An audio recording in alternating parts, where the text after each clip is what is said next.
Hey guys, Aaron here. Today I'm going to show you guys how to replace an alternator on a 2004 through 2015 Nissan Titan and Nissan Armada. Now the truck we're working on today is a 2008 four-wheel drive Nissan Titan with about 225,000 miles. And what we're experiencing is a no charge condition at idle. We're only getting about 12.4 volts when the engine is running. And there are a couple different problems that you can see with alternators on these vehicles. Number one, obviously, is what we're experiencing with a no charge condition. I've seen overcharge conditions where voltage will go above 15 volts, which definitely isn't good for the battery. And I've also seen where the alternator will cause a parasitic drain and will drain the battery after about a day or two. Now there are a couple diagnostic tests that we are going to want to do before we condemn a bad alternator. First of which is checking our 10 millimeter fuse right here. There's a 20 amp, a 10, a 10, and a 15 right here in the first row. It's going to be the 10 amp to the right, and we want to make sure that this fuse is good. We have voltage on both sides, and as you can see, we do. Now the next step we're going to do is just confirm that we have good battery voltage at the alternator. And as you can see, I removed the inner fender well on the right side here. It's not mandatory to do that. I just did for the video purpose. And here's our alternator right here. Under this little red protector is the power cable that goes directly to the battery. We want to confirm that we have good battery voltage with the vehicle off, and with the vehicle running, we want to confirm that we do have the same voltage at the battery. If you do have power greater than what is at your battery, chances are you have a bad link, maybe a bad battery cable or a loose cable up on top by your battery if you do have good charging voltage when the engine is running. So with all that said, let's go ahead and go over the parts and tools we're going to need to replace this alternator and get this vehicle back up and running. So we're going to be using a 3/8 ratchet, a 10 millimeter socket, a 12 millimeter socket, and a 14 millimeter socket. Also going to be using my 3/8 power ratchet by Milwaukee. Some of the bolts are hard to get to, so using this definitely helps speed things up a bit. As far as diagnostic tools go, use a 12 volt test light and a multimeter on DC just to verify we have no charging voltage at idle. And of course, we're going to need an alternator to replace the bad one. Keep in mind, trucks 2008 and newer take a different alternator than trucks 2004 through 2007. I'll go ahead and throw a link in the description for all these tools, including the alternators, so you can purchase the parts online and save some money. So first thing we need to do is just go ahead and disconnect the positive or negative side battery cable. I like to go ahead and just go with the positive, and we're going to be using a 10 millimeter socket. Next thing, we need to remove the connector on the side of the alternator. By depressing the back of the connector, we can pull away and the connector will come out.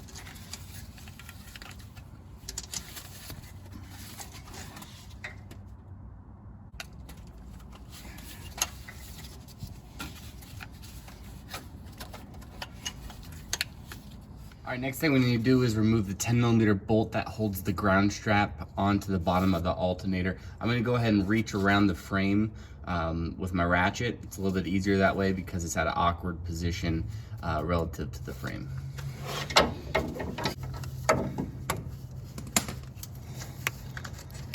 All right, so next thing we need to do is just take a 14 millimeter socket and loosen the tensioner on the belt tensioner itself by turning it to the left.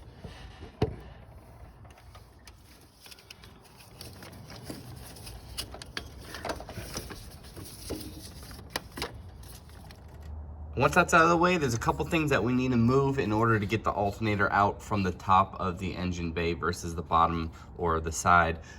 First thing we need to do is just lift up on our power steering reservoir, and then we need to remove the 3 bolts that hold on the belt tensioner assembly, and I believe we're going to be using a 12 millimeter socket for that.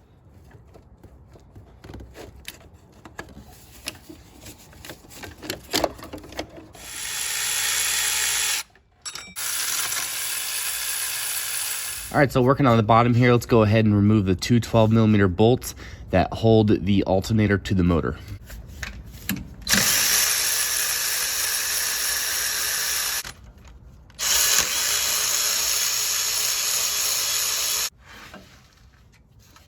All right, so the next bolt that we need to remove is just on top of the alternator. We're gonna go ahead and take a 14 millimeter socket and remove that now.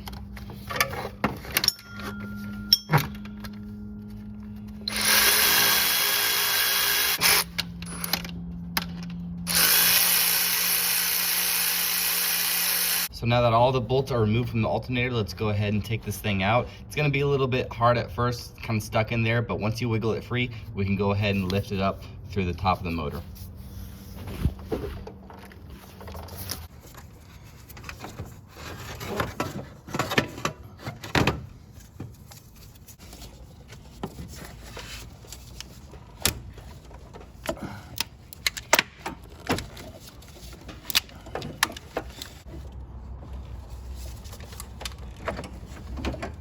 All right, so now that we got the old alternator out of the vehicle, it's time to go ahead and install the new one, pretty much in reverse procedure, starting with stuffing this thing down back into its original location.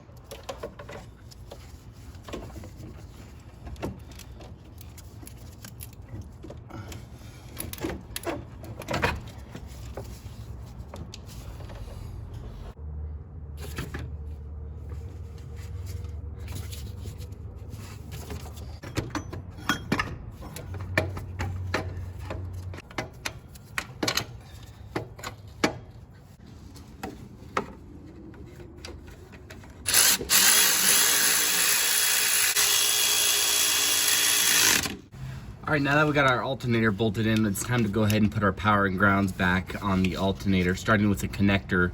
Here's a little bit better view of that tab that you need to depress towards the back of the motor. This is facing towards the back of the motor. Can get a little brittle and difficult, but let's go ahead and throw these on now, and then we'll put on our belt tensioner.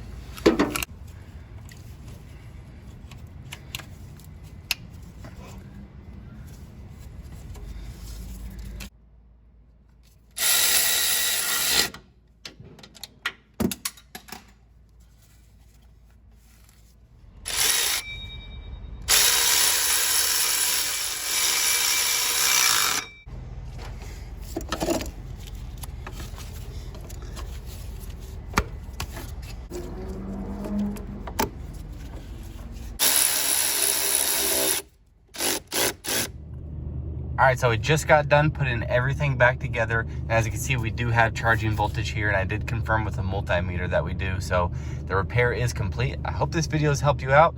If it has, please like and subscribe. If you have any questions or comments, feel free to leave something in the comment section, and make sure to check the links in the description for the parts and tools I used in this video. Thanks again as always, guys. See you next time.